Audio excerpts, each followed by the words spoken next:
नमस्कार, आप देख रहे हैं मरुदर बुलेटिन और आज हमारे साथ खास मुलाकात के अंदर ई मित्र संचालन इमरान खान जी पठान हमारे साथ हैं। तो ये सहरनियाबाद नागौर जिले की सहरनियाबाद के अंदर ई मित्र चलाते हैं। तो केंद्र सरकार राज्य सरकार की बहुत सी योजना आती है जो ई मित्र से संचालित होती है। तो आज इनसे थोड़ी जानकारी लेंगे और दर्शकों को बताएंगे ये भी इस पंचायत के अंदर कितने साल हो गए इनको इस ई मित्र के अंदर काम करते हुए और इस ग्राम पंचायत के अंदर कौन कौन सी योजना थी जिसका इन्होंने फ़ायदा दिया। तो सब चैनल के अंदर स्वागत है आपका। नमस्कार सर। तो इमरान खान जी, जैसे केंद्र सरकार राज्य सरकार की बहुत सी योजना आती है जो ई मित्र से जुड़ी हुई है, तो आप कौन कौन सी योजना है जो जनता के हित की योजना है? अभी जैसे राजस्थान में सबसे ज़्यादा योजना है वो सारी ई मित्र के एक प्लेटफॉर्म के माध्यम से संचालित हो रही है। जैसे पेंशन धारक हैं जिसकी उम्र महिला की 55 साल हो गई और पुरुष की 58 साल हो गई, उनकी अपन पेंशन करते हैं। पालनहार के जिनके विकलांग व्यक्ति है उनकी पेंशन होती है और जिसकी कोई विधवा होती है उनकी पेंशन भी होती है। पालनहार योजना का भी काम होता है। तो इस ग्राम पंचायत के अंदर जब आपने ई मित्र चला रहे थे तो ई मित्र के अंदर आपने जैसे सबसे बड़ी जैसे नरेगा के तहत देखा लोगों को रोजगार सही रूप से नहीं मिल पाता, इस पे भी हमने देखा आरटी लगा रखी है इसके ऊपर काफ़ी कार्य को लेकर। तो क्या लगता है ग्राम पंचायत के अंदर सही रूप से योजनाओं का फ़ायदा नहीं मिल रहा जनता को?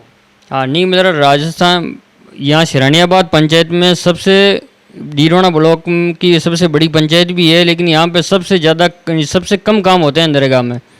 अब पता नहीं किस कारण से ये नहीं हो रहा है। न सरपंच साहब दिलचस्पी लेते हैं न ग्राम विकास अधिकारी जी इस पे वो करते हैं कि भी यहाँ पे भी नरेगा के माध्यम से गरीबों को रोज़गार मिल सके। और गांव में जो आस पड़ोस में अपनी जगह है बंजर भूमि, वहाँ पे पेड़ पौधे मैं पूर्व वार्ड भी रह चुका हूँ। मैंने भी ये किया कि सबसे ज़्यादा लोगों को जो गरीब जनता है या कोई भी वो नरेगा के दिन वो काम करना चाहते हैं उनको फ़ायदा मिले, लेकिन यहाँ पे इतना नरेगा पे ध्यान नहीं दिया जा रहा है।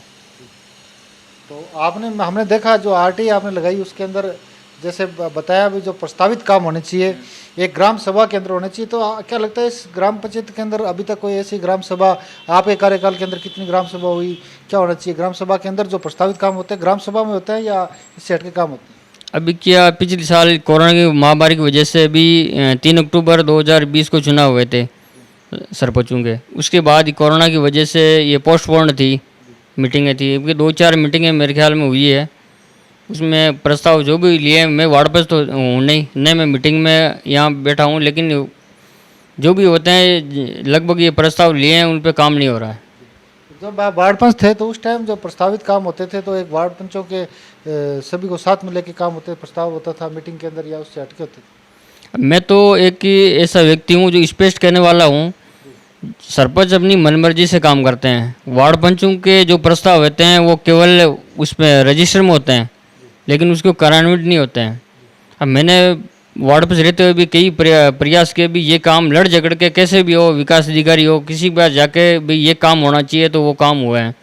लेकिन इतनी एक वार्ड पंच हमारे गांव में इतनी वो है अपने समझदारी नहीं है कि वार्ड पंच कोई काम को आगे उठा के ये इतने उनको पता नहीं है अपनी योग्यता के भी वार्ड पंच क्या करा सकता है गाँव में। तो उनको ये समझनी चाहिए कि भी अपने को क्या पावर है। ग्राम सेवक को इनके ग्राम पंचायत पे दबाव लगा कर सहयोग से कैसे भी वो काम होना चाहिए पब्लिक का।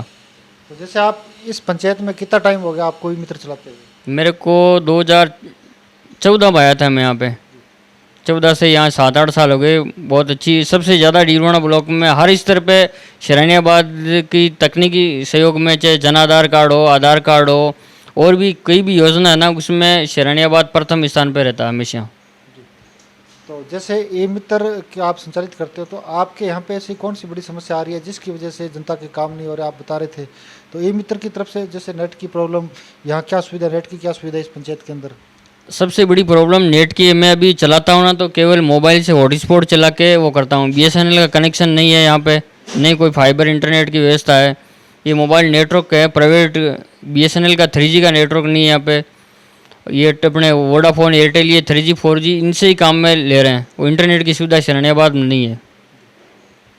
हमारे मीडिया के माध्यम से यहाँ की जनता है, यहाँ के जो मतदाता है, तो यहाँ पे बैंक की इतनी बड़ी पंचायत है तो बैंक की क्या सुविधा है आपकी? बैंक अपने यूको बैंक की शाखा है सहरनियाबाद में और लगभग 14,000 के करीब यहाँ पे खाता धारक हैं। और मैं यूको बैंक का बैंक मित्र भी हूँ और मैंने कम से कम लगभग 8,000 के करीब मैंने खाते खोले हैं और लेन देन पैसे 10,000 रुपये तक जमा भी करता हूँ, निकालता भी हूँ।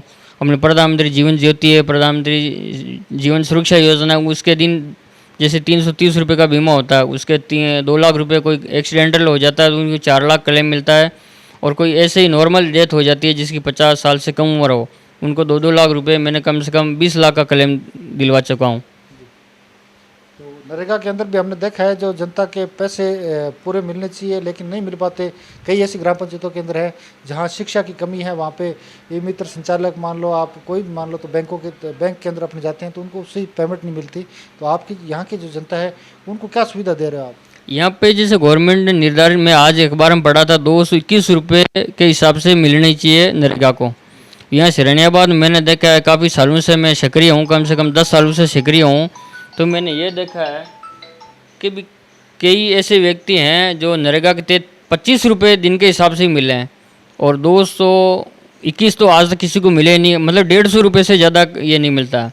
अब ये मेरे को ये शक हो रहा है कि या तो लेबर या मेट या पंचायत के जो भी है कार्मिक वो मिली भगत करके अपना फर्जी नाम चलाते हैं या ज़्यादा नाम चलाते हैं, तो उनको पूरा पेमेंट नहीं मिलता है, आज तक नहीं मिला है ना। तो हमारे मीडिया के माध्यम से आप क्या संदेश देना चाहते हो? जैसे अभी ईद आ रही है तो ईद के ऊपर आपको भी हमारी तरफ से ईद की बहुत बहुत बधाई। तो ईद के ऊपर आप यहाँ पे जो जनता है उनको क्या संदेश देना चाहते हो, क्या अपील करना चाहते हो? जैसे सरकार की गाइडलाइन भी आई है भी आप ये त्यौहार घरों में मनाएं ताकि ज़्यादा भीड़ इकट्ठी ना करे, तो उसको लेकर आप क्या संदेश देना चाहते हो हमारी मीडिया के माध्यम से? मैं सभी देशवासियों को खासकर मुस्लिम बंधुओं को ईद की मुबारकबाद देना चाहता हूँ और चाहता हूँ कि भी कोरोना अभी गया नहीं पूरी तरह ना। अब कई ये सुनने में आ रहा है कि तीसरी लहर भी आ रही है, तो मैं ये चाहता हूँ कि भी ईद की नमाज हो तो कम से कम स्तर पे हो।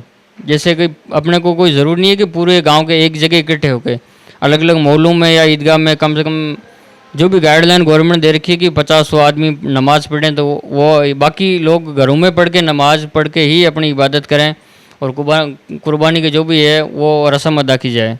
लेकिन कम से कम कोरोना गाइडलाइन का खास ध्यान रखें, ये बात। तो ये थे हमारे साथ ई मित्र संचालन इमरान खान जी पठान। इन्होंने बताया पंचायत के अंदर क्या समस्या है और जो ई मित्र की तरफ से सुविधा दी जाती है तो वो ये इनकी तरफ से दी जाती है। और इन्होंने बताया जब से इन्होंने ई मित्र यहाँ पे संचालित किया है तो जनता को हर योजना का फ़ायदा दिलाने की पूरी कोशिश की है। हमारे कैमरामैन सहयोगी के साथ मैं सुभाष चौधरी।